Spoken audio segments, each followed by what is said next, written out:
and turn off my internet. Maybe that will give me some more bandwidth because I seem to be moving kind of slow here. Okay. Okay, so we are live. What else can I close? Is that? Okay. We are live. Welcome, welcome, welcome, welcome. Who's doing the welcome today? I'll do it again. Welcome to Reading for Change Cluster 3. We're reading Begin Again by Glaude. This is my cost of admission here. Can everyone see it? There we go. Mm-hmm. Do I introduce the other ones or you guys introduce yourself? I mean, here 5-6 weeks into it. Yeah. Did you introduce yourself? Oh, Leon Salter from Blackwood, New Jersey. I'm among friends. I don't even know. Well, you know, we are recording video over here, and which potentially will live forever. Mm-hmm. Okay. And I like people in the future won't know who user is. Why you don't change your name on there? Why don't you change your name? My name? You don't, yeah. Oh, okay, I'll do that. Do you know how to do it? I have a clue. I'll ask somebody. I don't know. I mean, I come in a slightly different way, I think, than you guys. But I thought that when you came into the chat, it gives you a chance to put the name that you want to be displayed on the screen. No, I haven't seen that, but I'll look. It seems to be simple enough. And I've got some friends, and we'll figure this whole thing out. You'll know it's Leon. Is Leon, and I am Michelle Odom in Brooklyn, New York. Okay. And I'm Karen Johnson in Salt Lake City, and this is my book. Okay, Michelle, I didn't see your book. Okay, all right. Not my admission fee. Make sure everybody's playing the same game. Yeah. So I didn't really write questions this week, but I did write a summary. Did everybody see it? I did. No. Are you going to share it? You didn't? Yeah. That's it.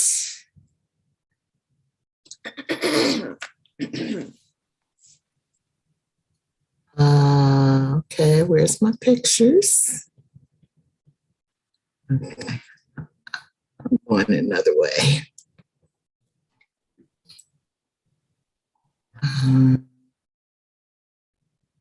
Give me a minute. I thought I had it. I did have it open, but it wasn't looking right. So, oh man. So we are reading chapter 5, Elsewhere. And Leon was saying before you got here, Karen, that he enjoyed this chapter. He got a lot of this chapter. Yeah, this one was not as much eye-opening, but it pulled things together in the book and things that I grew up with, or we all grew up with, in regards to how we exit a situation. And we'll get more into that as we talk about the chapter. Mhm. Okay, so the first thing I wanted to ask you all was, so next week is Easter, right? Is Right. that a issue for anybody? I don't know yet. I don't think so, but my family are kind of at the last minute folk. Mhm. Speaking about Heather, Michelle, last Mhm. minute. So I don't think so. I don't think so. And if she does anything like cook Easter dinner, it'll be later, so I can still participate. Okay.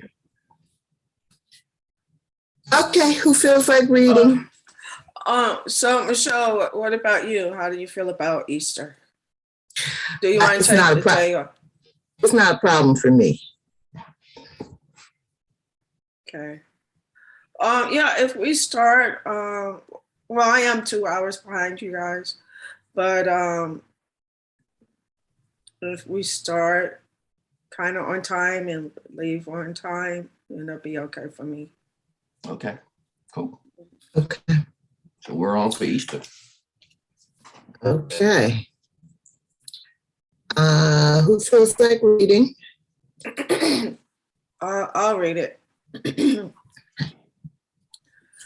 His roots shall be dried up beneath, and above shall its branches be cut off. His remembrance shall perish from the earth, and he shall have no name in the street. Job 18, verse 16 to 20. Love takes off the masks that we fear we cannot live without and know we cannot live within. I use the word love here, not merely in the personal sense, but as a state of being or a state of grace, not in the infantile American sense of being made happy, but in the tough and universal sense of quest, endearing, and growth. James Baldwin, The Fire Next Song. That's awesome. I love that. I think I'm gonna Me put that too. on Facebook. That's one of my favorites. Mm-hmm. Love takes off the mask, and when we experience deeply, it fortifies the soul and offers a cure for what ails our living together. Eddie, Glaude, Begin Again, James Baldwin, etc. Elsewhere is a place where James Baldwin can grieve, find distance for reflection, and begin again. Istanbul was Baldwin's elsewhere, on and off for a decade. It is where he would complete some of his best work, including No Name in the Street. His choice of exiles affords us lessons on how to avoid despair and find hope in our own after times by finding our own communities of love and working individually to determine who we want to be. You want me to read the rest? Yeah, you know I have more. Oh. All right. Below are highlights from chapter 5 of Elsewhere. You can scroll up, go down, whatever. No names, section 1, No Name in the Street and Assessing the Civil Rights Movement, 116 to 125.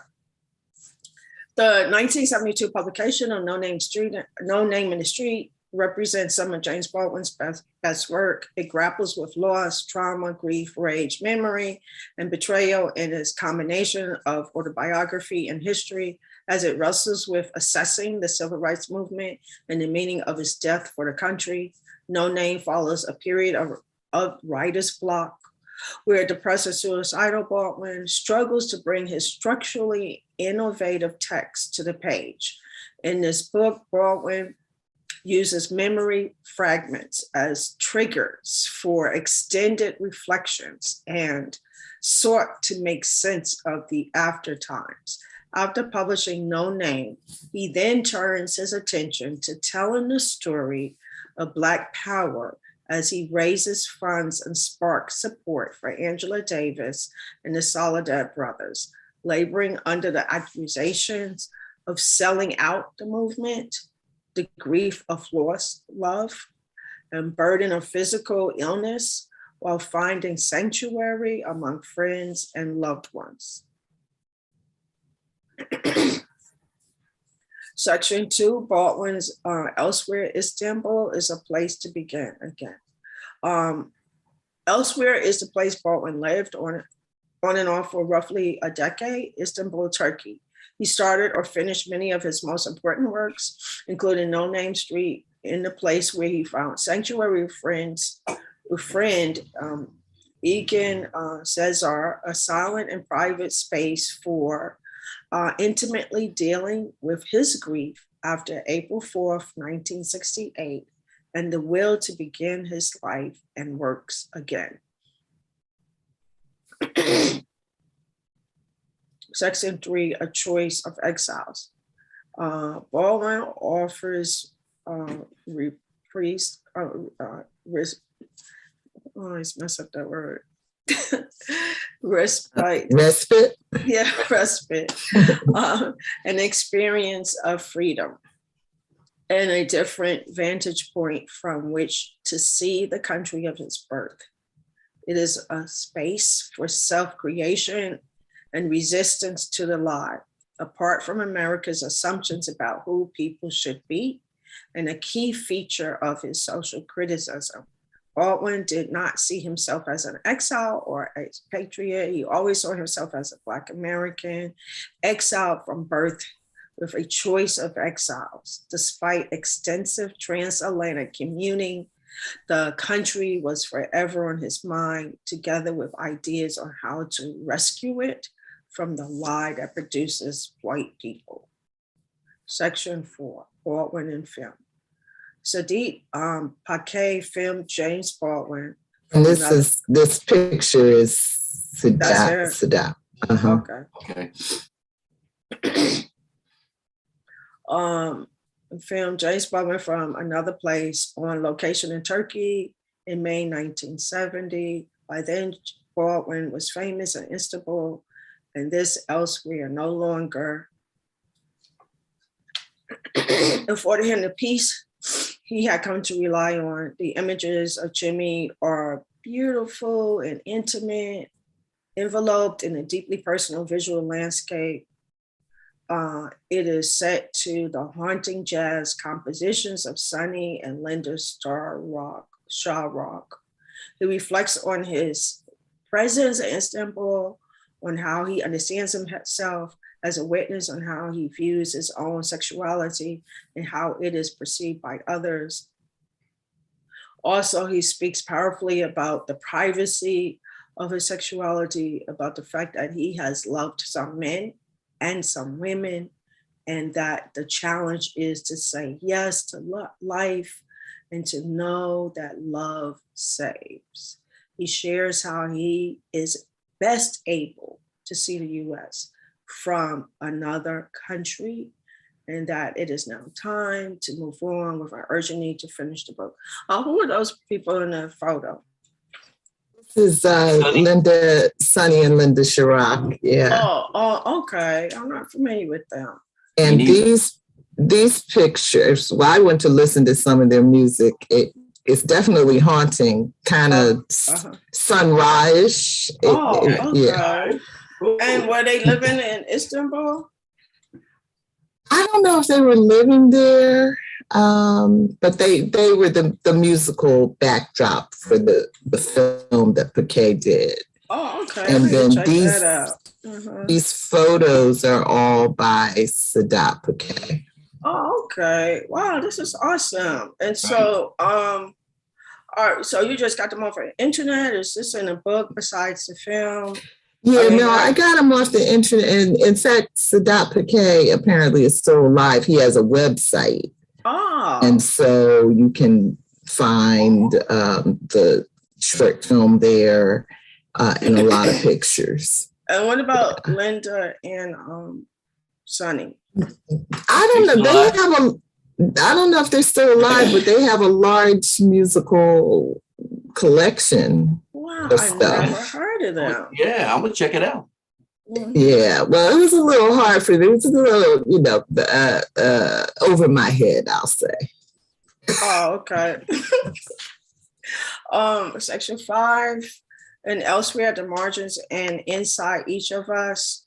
Glaude too longs for an elsewhere away from the noise of Trumpism and white liberals attentive to the voices of the white working class at the expense of Black and brown people, women, and the LGBTQ community. The storms keep coming and we are expected to keep moving and to endure no matter what. Still, he believes we must find our elsewhere here, standing outside the status quo, as there is no escape. We have to find and rest in a community of love, said Glaude. Love takes off the mask, and when, I said Glaude, it's Glaude. Love takes off the mask, and when experienced deeply, it fortifies the soul and offers a cure for what ails our living together. As individuals, we also have to engage in a critical inventory of who we take ourselves to be and to make our decisions to choose life. He continued, taking his lessons from Baldwin's insight and experiences in his own elsewhere, Glaude said he insisted again that the unexamined life was not worth living. To live and move about the world without questioning how the world has shaped and is shaping you is, in a way, to betray the gift of life itself. How many more sections do you have? This is it. Despair and hope. In our own time, in our after times, we must give in to despair. Instead, we must not give in to despair. Instead, we must practice what Jimmy taught us. Hope is invented every day. I like that. Keep hope alive. Hope alive. All right.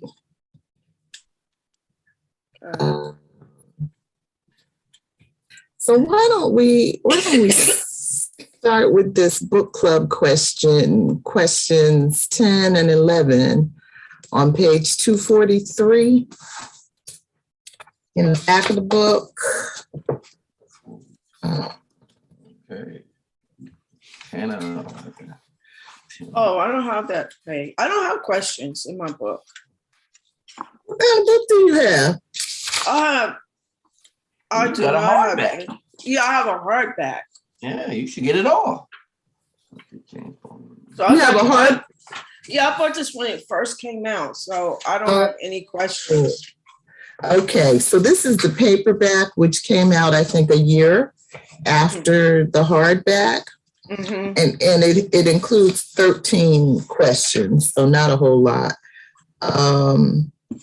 Maybe I will, before next week, take a picture of the questions and I'll post that for you.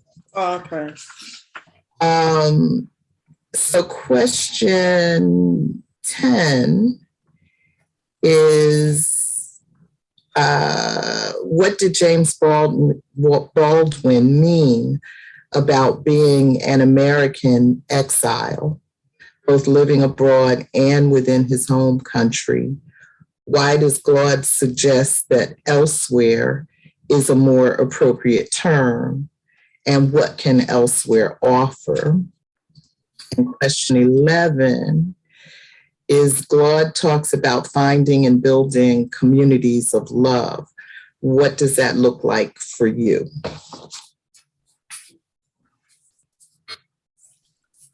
I like the idea about elsewhere, because elsewhere, and like he talked about his own Glaude, talk about his own experience as well as Jimmy's. What elsewhere does is it allows the individual, well, okay, let's look at a kid coloring, coloring a picture. And we always tell little children, at least I tell my nieces when they were young, color within the lines, color within the lines. And what that does is that restricts them to color within that image, as opposed to freeing them to color the way they see fit to coloring. And so sometimes coloring outside the lines or looking outside the box gives you a different perspective. But just being within that box restricts you and restricts your perspective on things. And so I use that analogy to say that that's how Elsewhere does. It allows you to step back and look at the US from a different perspective, as well as, as someone who traveled, and I, for a while, I lived just briefly a month in Senegal, Dakar, Senegal. And being and having a different cultural experience on the continent and interacting with African people, that group of particular African people, allowed me to see Blackness in a different light than I saw it in the US. And it gave me a totally different kind of perspective in terms of how I was looking at and analyzing. And then also interacting with people from countries abroad. They see what's going on. They have a perspective on our lived experiences as African Americans, right? And so they provide a lens as well for us to look at it from that point of view of how they're seeing us and our experiences, lived experiences in this nation, in the belly of the beast. Yeah, that reminds me, Karen has shared a couple of, or more than a couple of videos with me for Black perspectives on the Ukraine situation. That first one, Karen, I think it was University of California with Ajamu and the woman from Black Agenda Report, San Diego University, something like that. I haven't been able to find a public copy of that because I'd love to share it. But the other one that you just recently shared, where they talk, one of the things that Ajamu Baraka from the Black Agenda Report, Ajamu Baraka, talks about is like, for example, the recent vote in the United Nations to Russia out of the Human Rights Council, and how so many of the non-Western countries did not vote the same way the Western countries voted, because the perspective is so different. They've been the recipients of Western war making on them. And so they see the hypocrisy in a much clearer, different way than a lot of Americans or Europeans do. So yeah, place matters. Right. Because being here, we get caught up in the hegemony, what the dominant culture tells us is truth. And like even with the whole Ukraine thing, we're supposed to believe that we're engaging in a humanitarian act. And we can't even do that here. We can't even apologize for the genocide of indigenous people or apologize of enslavement and provide reparations. But yet we're supposed to I do have sympathy. And let me just get that straight. I do have sympathy for the Ukrainians, but to just have this all out open arms, right? That's the hegemony that we have to unpack and not get caught up. Well, I'm not sure what hegemony means, but in my mind, that's the racism. That's flat. They are white Europeans, okay? They matter. in the conscience of America, they matter. So in Africa, there are famines, there are war crimes going on. All this stuff has been going on in Africa for decades, and nobody's lifted a hand to do much of anything. I mean, close enough. Haiti is close enough. It is a time bomb. It's a time bomb from a lot of different perspectives. They're blowing up within. So all this happening for Ukraine, it should happen. I mean, it's a war situation. You've got a crazy man. Putin seems to just lost it at this point. But the even-handedness of helping, we have seen for decades also, it's not there. It's just not there. So America is America. And that's part of the problem, America being America. And it's about holding on to the white global domination, white supremacy on a global level. And Russia is in the way. And that's what that's about. Russia is in the way because it was never a part of that global domination. Well, Russia was a part of the global domination. You know, I mean, in terms of the Western nations, not with part of NATO and the U.S. They see Russia as the threat, right? And like I mentioned before, how Russia never colonized or enslaved. They were never a part of that. That was the project of Western Europeans as well as the U.S. And so Russia developing in its own entity and its relationships with China, the global South, represent a threat to the US and NATO, who want to hold on and expand its white supremacist global domination. Right, exactly. And I think you're right about Russia being kind of out of step. As long as Russia was within its borders or just kind of dealing with the folks that it had, nobody really cared. Nobody really cared. This part is a little different because one, even that Ukraine's not a part of the group, it's just white people being victimized, and that on the television plays a certain way and certain things happen.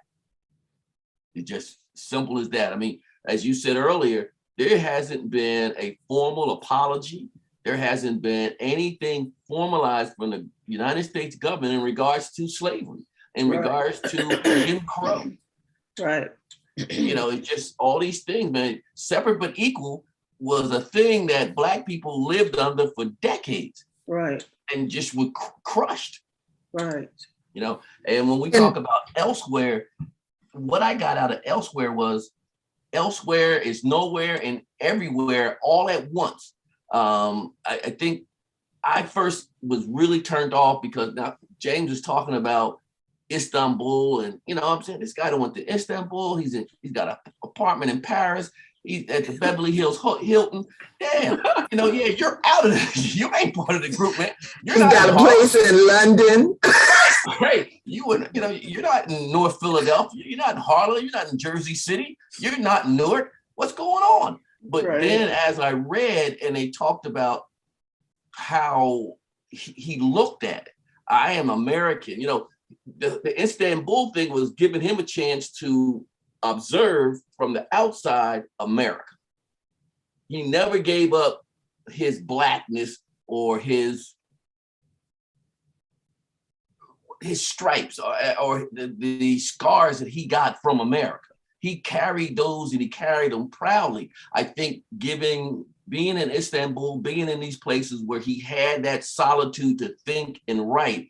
My sister was doing a book one time and she said, I got to go out because I got to get somewhere where I can think. And I didn't work for me. I didn't understand, but reading this, I understand sometimes you just need to be in a place where you have your anonymity, where you are just a part of the crowd. You know, nobody's, hey, let me ask you a question. Hey, you know, what's going on? You want to buy a newspaper? No, you are just one of millions in the crowd. And I think that's what he was fighting for.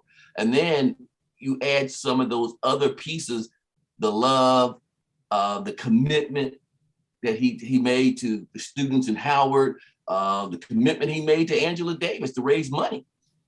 I think he was there, and he at the same time he wasn't. To give him chance to recharge his battery. And I always think, Michelle, as a PK's kid,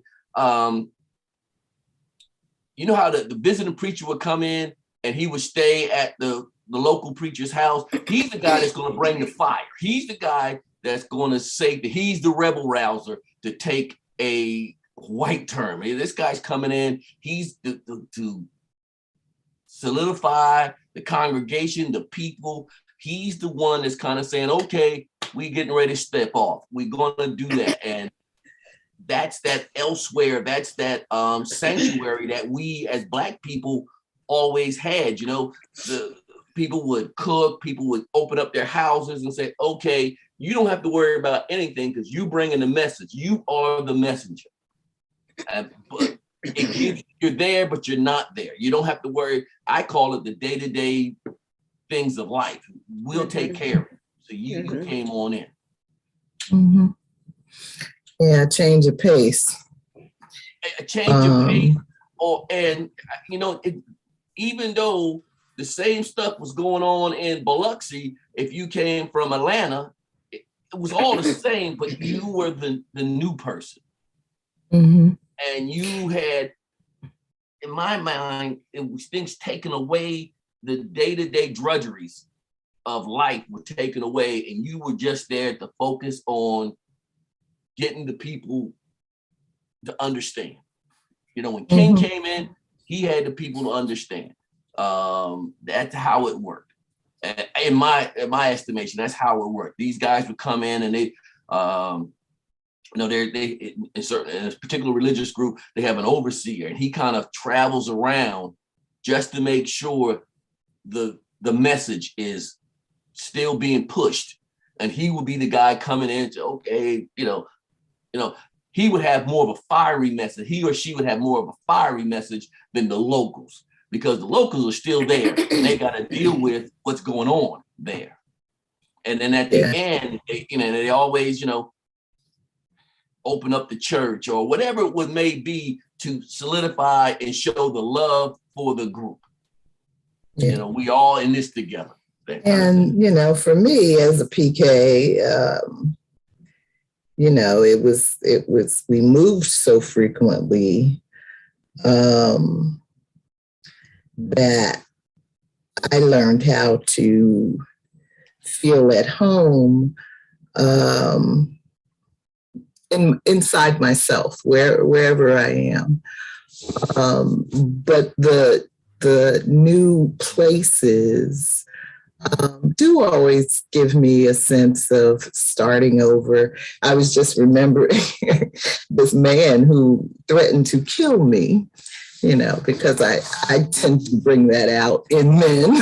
But it was time for me to move anyway, so. Okay. If you can. Yeah. So, whatever bad blood, whatever, may have been going on in the old place, you get to a new place and it's time to start over. And then there's also that period of learning the geography, learning your way around, getting to meet new people. Baldwin didn't learn the language. And I'm sure that gave him a certain peacefulness. Somebody might have been calling him nigger, but how would he know? How would he know? He just smile. Hey, how's it going? Right.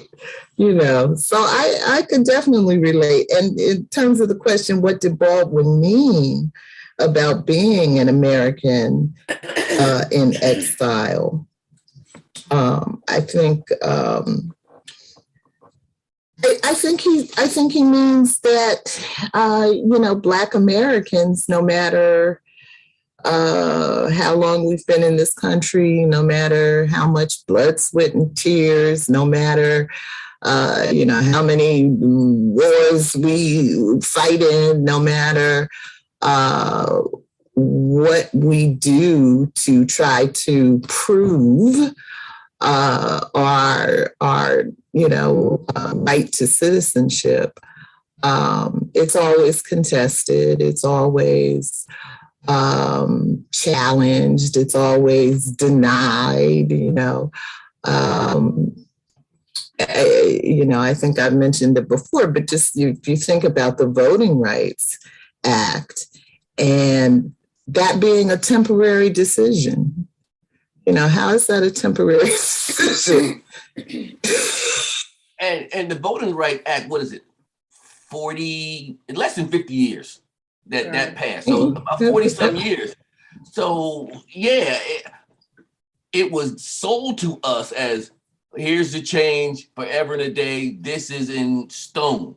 And it was just slowly whittled away because I don't know if we turned our back on it or what happened, or we believed that this is in stone. I don't know why we believed that, not from the history that we had. I just don't know. There's a section in the book on page 121 where Eddie's talking about Baldwin didn't have the luxury of Emerson's detachment. The detachment from America. That's it. He didn't have that luxury of the detachment of the ugliness of the day of America.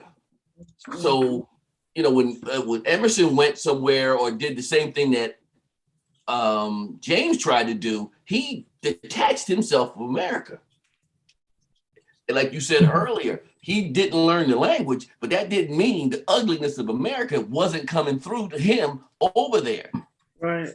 I think it's a pressure. It's a squeeze that we get that no one else gets. And I understand the detachment that you're trying to get so you can breathe and kind of pour stuff on that paper, but it's not as easy as one might think, especially as an African American. I mean, this thing follows us everywhere we go, regardless of status.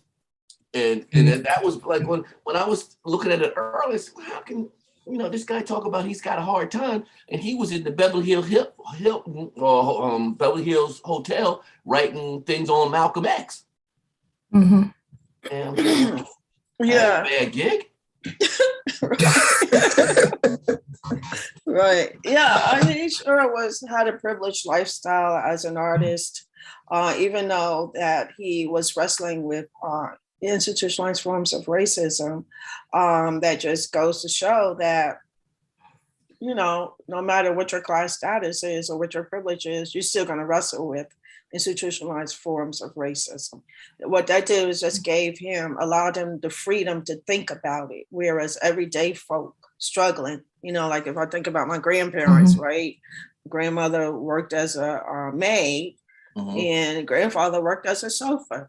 They were struggling day to day to make hand them out. Yeah, and most of our ancestors, that's the way they survived. Hand exactly. And so that you don't have the luxury of sitting down and critiquing and analyzing. I mean, they understood their oppression, but you didn't have the luxury of, like you said, Baldwin hanging out in Beverly Hills and writing about it. And writing about it and thinking about it, because tomorrow is the only things on my mind is getting through tomorrow, and we go from there. Right. I guess one of the things that, we all knew his sexuality had to play a big part as much, if not more, than his race. Right. I mean, at that point, we kind of knew how ugly the world was, and especially the United States in regards to homosexuality or other than heterosexuality. Right. If you were other than that, you were kind of rude. I mean, in a big time, and it was almost, it was sanctioned by the government because they weren't upholding the laws in regards to that as far as hate crimes. It wasn't anything called hate crimes in the 60s and the 70s. So if you were another hue, you were done. Right. Yeah. The intersections of that, of race and sexual orientation. Now one thing that no, go ahead, Karen. One thing that in this piece that I appreciate this piece by Glaude, I think it's written well. And so one of the things that really stands out with me is this theme that even though he talks about elsewhere, there's this also theme about love and community and hope. That's what I'm seeing through this. But one of the things, and I think it is important to have love and community and hope, and because it helps you survive, right? You can't be isolated somewhere. Like I feel isolated living here in Salt Lake City. I really do. But even though I have community, I don't have the strong community as what Baldwin had. And part of it is also I'm an introvert, so that plays a part. But anyway, one of the points that I want to say is that I found kind of a little bit problematic is this term moral suasion, right? And that term moral suasion was used during we always tap into moral suasion.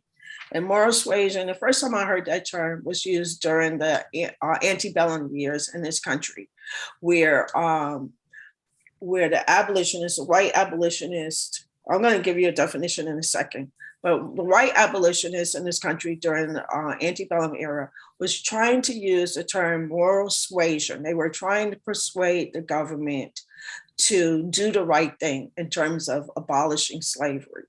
Whereas Black abolitionists wanted to take it to another level. They didn't feel that we had to do more than just this moral suasion. We have to act on how we're going to fight to dismantle it, and just trying to persuade people to do the right thing, right? So moral suasion is defined as the act of persuading a person or group to act in a certain way through rhetorical appeals, persuasion, or implicit and explicit threats, as opposed to the use of outright coercion or physical force. Okay. So like I said, during the slavery, the white abolitionists wanted to persuade the government, whereas Blacks had a different perspective. Now, Jim Brown was different. He wanted to take it to another level, right? John Brown, when he engaged in attacking Harper's Ferry. But I use this term moral suasion because even though I'm looking at Glaude themes of love and hope and community and trying to use moral suasion to white folks, one thing that it doesn't do, it does not allow us to understand in this piece that this is structural. It's not about just appealing to somebody on a moral level. This is structural. It is structural racism, white supremacy, and we cannot appeal to somebody to give up their power and their oppression. They benefit from their oppression. They benefit from the domination of us not only in this country, but on a global scale. And they will not give up that power. And so for me, I think that has to be understood. It's not about, oh, can y'all be good white folks and just do this and that? Give us the George Floyd Policing Act. Give us the voting right, John Lewis. We got a vice president who is a woman of color. We got a Black woman for the first time. Yay. No, we got to go beyond that. We cannot just take these crumbs. This is serious business in terms of white domination. And we have to understand the structure of that is oppressive and that we cannot persuade them. And we cannot just take the crumbs so that we could be silent. I think you're right. And I think when we, like you said, we can't act or talk about persuading, hopefully we touch them on a moral level. This is a systematic, planned out problem that we have. It's been built up from the floor, and now we've got this huge building that is on top of us, and we have to just crush the building. Right. And we can't say, hey guys, hey white folks, we'll work hard, we'll do everything you want us to do, we just want to play with you too. No, that's not the way it's going to have to work. We've literally got to tear it down. We have to tear it down. And that's how clear we have to be in regards to this, because you can't persuade somebody to be a part of their own demise. You can't. That doesn't make sense to me. So power does not give up unless power is used on power. You're not going to get people to say, okay, yeah, come on in. We're going to hold each other around and say, hey, we're all in this together. No, this is something. So, go ahead.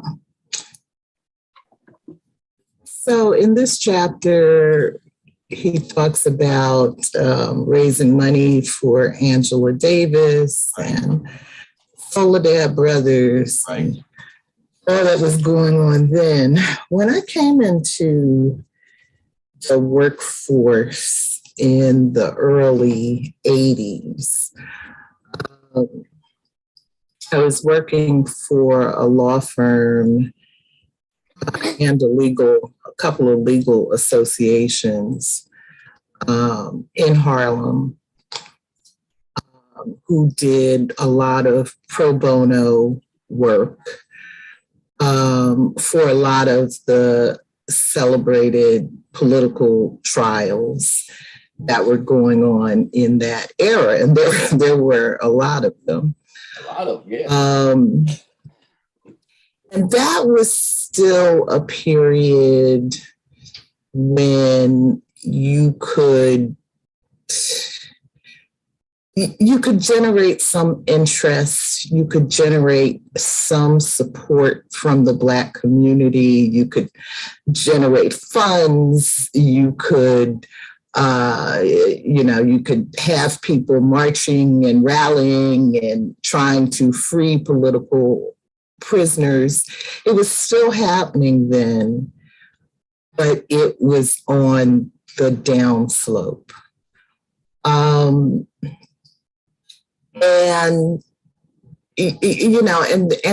that's the thing. We've gone through a period of people who were very clear about the structural nature of racism and who were courageous beyond belief and willing to put their everything, to put their lives on the line. And, in a lot of cases, they literally lost their lives. And in other cases, they figuratively lost their lives, decades in prison.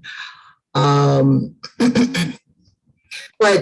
because of all of the changes in community, Leon and I were talking the other day about the effect of crack, in the community, which happened in the 80s, but because of all of the changes that have happened in American culture, that have happened in Black culture, the effect of integration, so many different things that have led us to this place where we no longer really have the unity or sense of community that was much more prevalent, in earlier decades. So when you talk about taking it to another level, for me, it's one thing when there's a whole community there to back you up. The whole Angela Davis, George Jackson thing was, trying to bust the brothers out of jail. When there's a whole community there that's fighting for you, that's pulling for you, that's coming to visit you in prison, that's putting cash on your account in prison, that doesn't forget you're there. And it's another thing when nobody is there. But I think what you're right. There was a very strategic and systematic dismantling of the Black community. When we talked about the crack thing, crack was given a 20-to-1 more severity than powder cocaine. Black people were using crack. White folks was using powder cocaine. So they came in, our good friend Hillary Clinton, super terrorist, a super predator, she called it, these young men in the inner cities selling crack. It was no rehab. It was no type of sympathy. Now with these opioids, oh my God, come on in. We got to help these people. They're being duped into this. The doctors are giving it to them. No, but you didn't hear none of that when it was crack. You didn't hear none of it when it came into alcohol given to the Indians. They don't know how to drink, these savages. This was the kind of response that we got from America in regards to this. Prior to that, we were all in the ghetto, from the principal, the bishop, the head the preacher. Everybody was in the ghetto together. So it was kind of osmosis at that point. So if you wanted, and you look down the street and you see Dr. Odom going to work every day, you can kind of catch some of that. So that I don't say we allowed, but it was definitely a propaganda campaign against us, against Black Power, against. Yeah. You see how they did. But I mean, I think that Glaude is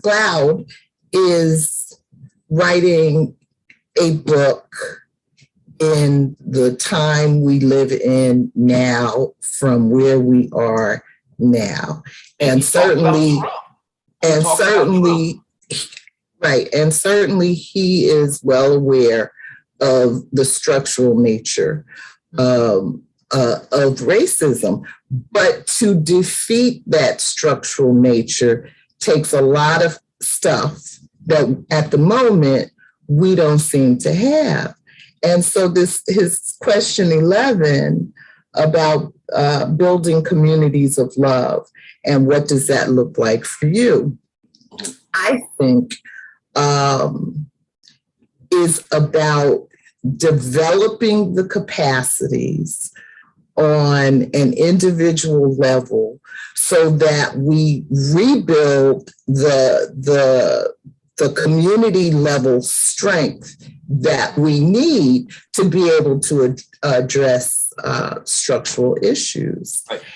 And also from a totally different perspective, I want to say to the question of what does a community of love look like, one thing I think that the whole sexual revolution got wrong is that, I think the sexual revolution was necessary to move beyond all of the restrictiveness and, the falsity and, all of it that it was designed to change. But I think that, from so many decades later, where we've gone through these phases of just a whole bunch of strangers having sex with each other, to the booty calls, to the young people today that, just suck somebody's dick and call it a day, or the other young people today that don't even want to have sex anymore because they're just over it all. I think what goes wrong is that, for me, a community of love is something that occurs. It's an energy. It's almost a substance that can be found in a lot of different ways, from the love we get from our parents, from the love we get from our friends, from the love we get from our siblings, not in my case, but in some people's cases, from, just various sources, the universal love. And that we need all of it. And so when we reduce it all to sex, we're not really giving ourselves the space to take in all the other kinds of love that are out there that we also need. Yeah. And we're not giving ourselves the chance to really even get to know the people that we're having sex with. And so that becomes an empty exercise. Right. But don't you think that, I agree with part of that, but that whole community experience and the love of the whole community, when you come in as stormtroopers into that community and you traumatize the community, it's we're going to just get the ones that are having, let's call it sex or free love. No, the traumatization starts from the babies to the grand people. Now you got dysfunction because of the tactically infused trauma. This was not an accident. It was tactically infused to keep us in our place, so to speak. After King's assassination, they had a whole different idea how we going to deal with the Black community. People like Mayor Lindsay, Governor Lindsay, we can name a lot of them. Rizzo in Philadelphia, Strom Thurmond in South Carolina. You got George Wallace. You got them all. And it was a heavy-handedness. It was no type of, if they'll throw you out of housing if you get locked up or convicted of a crime.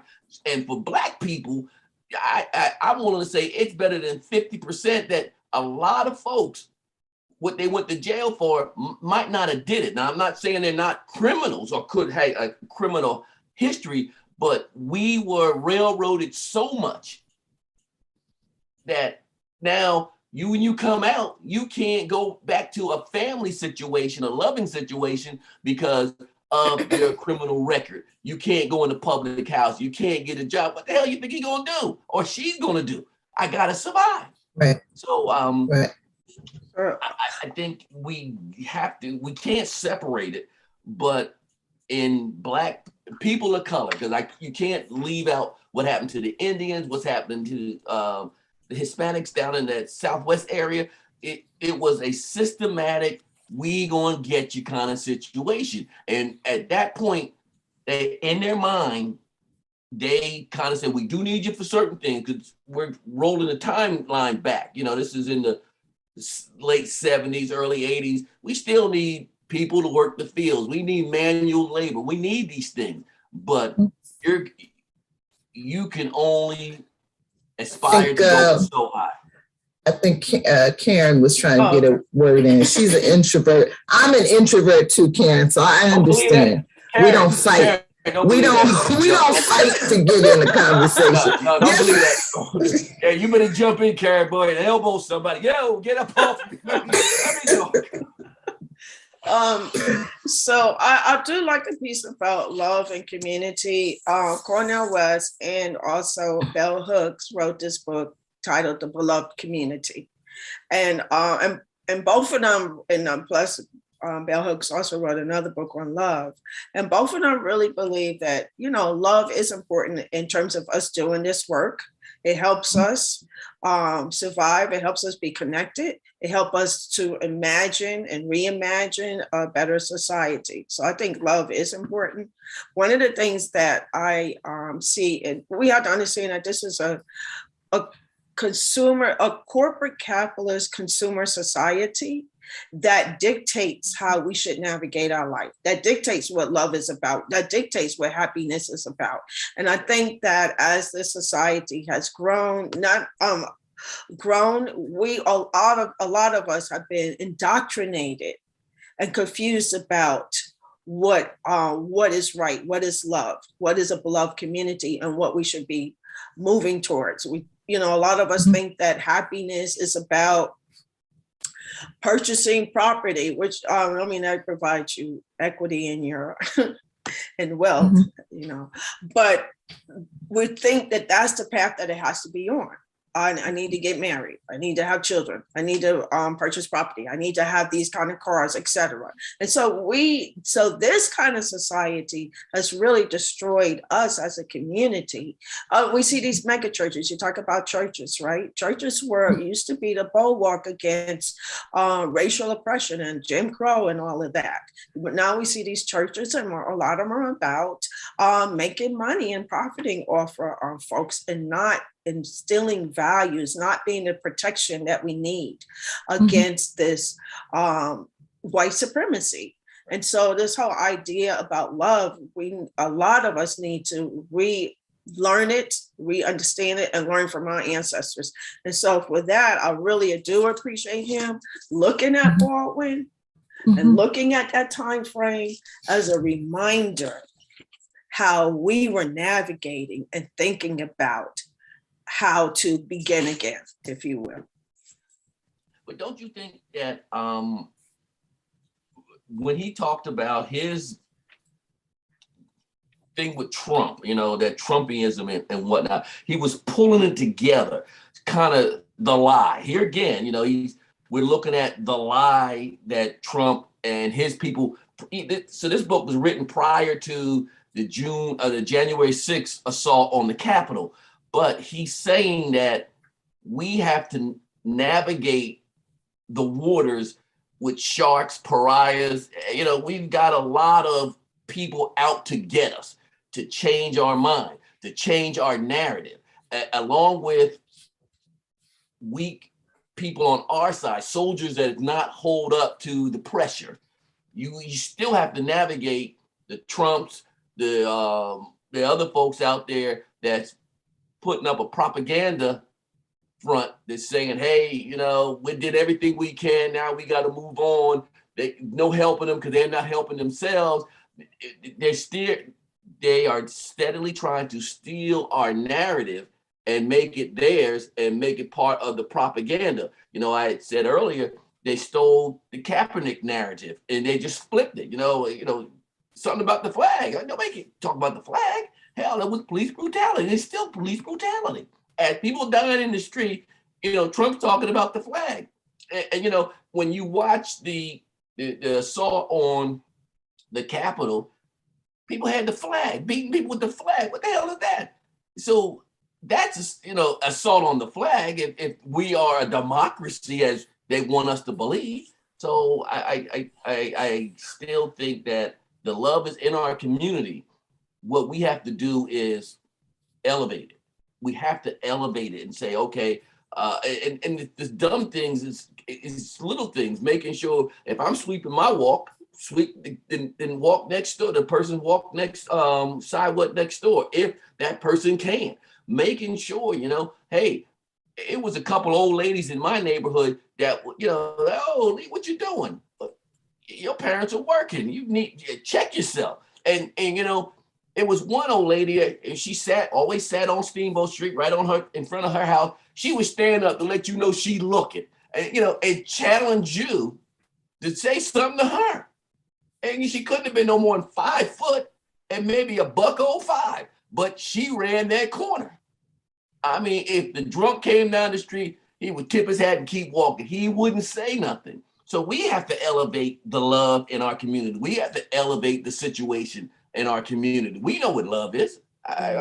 We all know what love is. Right. And making sure, I tell everybody, I wasn't a latchkey kid. The door wasn't locked. The back door wasn't locked. You just walked in the house. And I came home for lunch. I mean, elementary school, you were no lunch, cafeteria in Parker School. You had to come home, mom would leave stuff, eat, and you got to go, raise up. And you better not have been late. Mm-hmm. Mm-hmm. So that was love. That was that community love. And if Miss Coleman didn't see me go back up the street, and I just thought she was nosy. but that was love. She covered me in the love. You know, hey, Leon didn't go up the street. He in there watching Sally Star. Get him out of there. You know, right? Yeah. And I just thought that was hey, I wanted to watch cartoons. Is there anything else about this chapter I wants to add?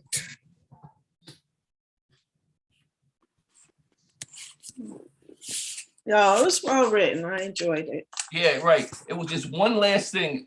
Galt talks about, I'm going to read it. You have to work hard to hold off what W.E. Du Bois called. What page are you on? 145. Okay. Temptations of despair, as we find ourselves fighting this battle over and over again. The despair battle. And that's when only thing, you know, you hear about the shootings and stuff like that. But there's people getting married. There's people, you know, helping each other in these communities. I mean, we got to get over the despair. Now, when there's blood, there's bullets, we lead the news. But when there's something positive, you don't hear nothing out of us. Or you don't hear the majority checking in on us. But when there's chaos, we lead the news. There's a shooting in Sacramento. It happened to be two black guys. Hey, we're leading the news. But, you know, there's charter schools that have 80, 90% college kids going to college. You don't hear about that. You know, you got to put Black History Month. That's when you hear about that. So we have to show our love all the time. All the time. And I think we do know how to love. And I think Eddie showed it here in regards to, but we have to get out of the despair. Because once you get into that pity party and woe is me, it's over with. Right. It's over. I mean, I just can't imagine what they went through in the 60s. You know, I was born, but I wasn't a part of it. I was a kid. But, you know, I knew when we went down south, we ain't stopping at Stuckey's. You know, don't ask for nothing. Don't touch nothing. And when I say move, we all move. And that's how it went down. And at this point, that was love, because you never know what was going to happen if you went in the wrong Stuckey's south of Maryland.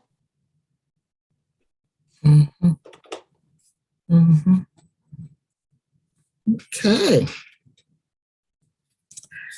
Well, we are at 2:05. Okay. I mean, and I'm proud of everyone here. We stay within an hour, because me and Michelle can just get off in left field for, you know, day shot. Oh my God, I ain't never talking to her again because she messed up my day. But I think we stay within the hour. As long as we do that, gives us a chance to finish our day here. Let Doc get started on her day, because it's 2:00. It's not. Right. Y'all don't know what y'all talking about. I really enjoyed this. It's been good. Yeah. Yeah. I wouldn't mind doing another book with you too. Okay. Yeah. Be careful what you wish for, Doc. Be careful. Let me find, before you go, I don't know if you guys ever saw the schedule for this session. Did you ever see it, Leon? No. I feel like you never saw it. Okay. I think I sent it to Karen before she was able to get into the group. Okay. So, but Leon and I had talked about another book. I share the screen. One by Solomon Jones? Yeah. Okay. And the way we decided to do this book was Leon flipped a coin. That's what that's called. You bullied me. Leon flipped a coin and I won.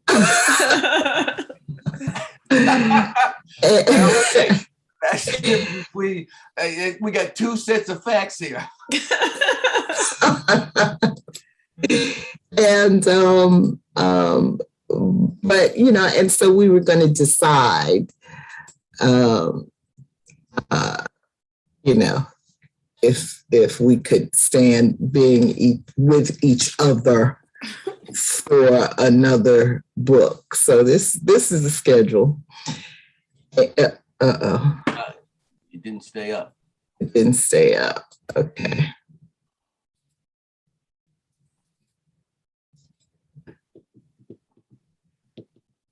And so I had said that if we decided that we could stand to be together for another book without killing each other, because Leon said I'm mean, and I mean, it's, I don't think I use the word mean, but you can be forced. That's kind of the way I put it. That we would read his choice. So my choice was Begin Again, and I won the coin toss, so that's what I chose. His top choice was this book called 10 Lives, 10 Demands, Life and Death Stories, and a Black Activist Blueprint for Racial Justice by Solomon Jones.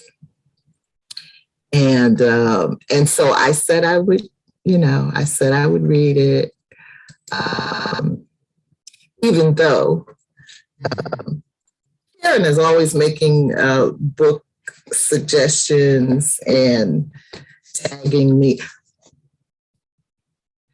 And there are a couple of books that she offered lately that are pretty interesting. The book that Leon suggested, the 10 Lives, 10 Demands, Life and Death Stories, and a Black Activist Blueprint for Racial Justice. That might get to your concerns about the structural racism and, what are some tangible, actual things that we could be doing. My concern is always about blueprints, is that there's so many blueprints out there. And, and I think they're all wonderful. Anything is wonderful if you do it, Right. And my situation there, or my thought there is, we don't know they're not doing it.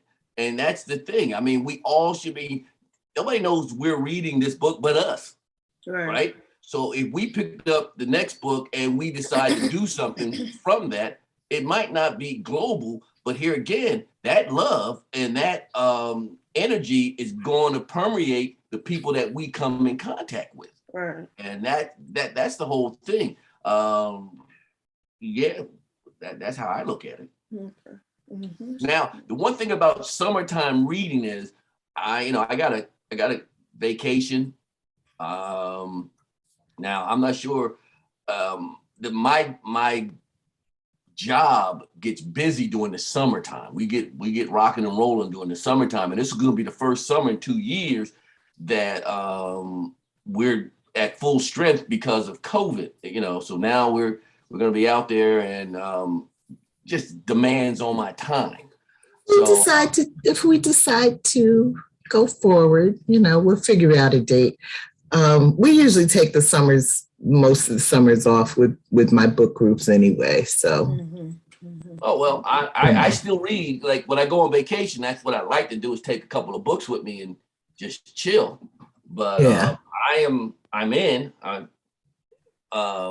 least theoretically I'm in. Now physically. Well, I was gonna say we have 3 more weeks to go. I might push you off. That's true. That is true. I ain't no getting around that. But we always seem to come back to each other, after that cooling off period. But that's true. All right, you all. See you next week reading our story together. Happy Palm Sunday. Okay, bye-bye. See y'all later. Take care. Okay.